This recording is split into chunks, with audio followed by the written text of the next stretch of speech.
Thomas the Tank Engine has worked his branch line for many years and knows it very well.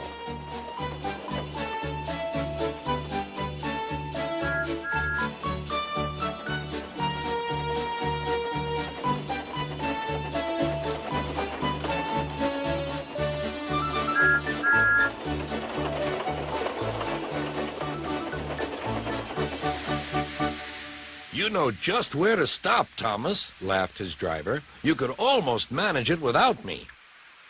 Thomas had become conceited. He didn't realize his driver was joking. Later, he boasted to the others.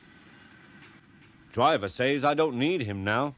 Don't be so daft, snorted Percy. I'd never go without my driver, said Toby earnestly. I'd be frightened.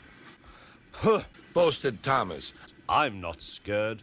You'd never dare. I would then. You'll see. The next morning, the firelighter came. Thomas drowsed comfortably as the warmth spread through his boiler. Percy and Toby were still asleep. Thomas suddenly remembered. Silly stick in the mud, He chuckled. I'll show them. Driver said I could manage without him. I'll just go out. Then I'll stop and wheesh.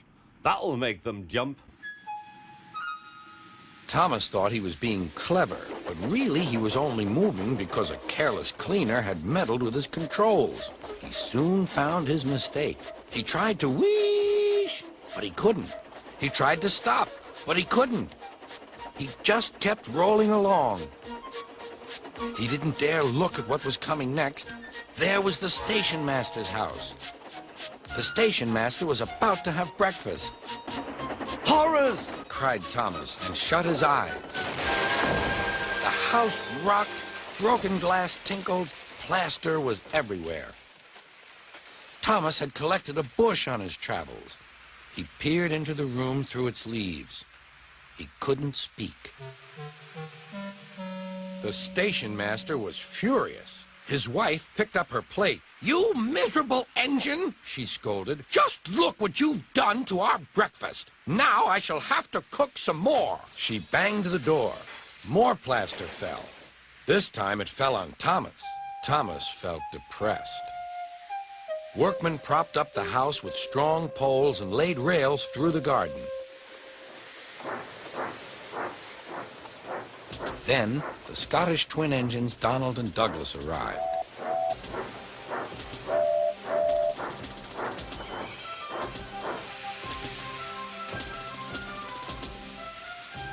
Dinna fash yourself, Thomas. We'll soon have you back on the rails. They laughed.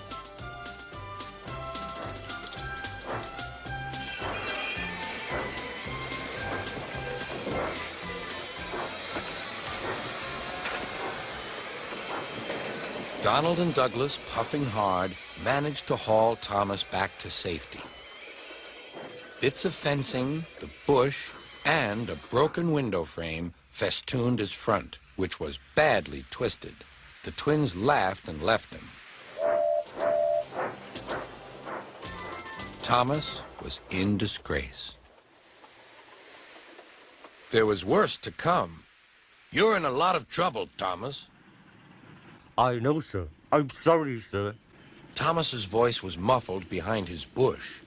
You must go to the works and have your front mended. It will be a long job. Yes, sir.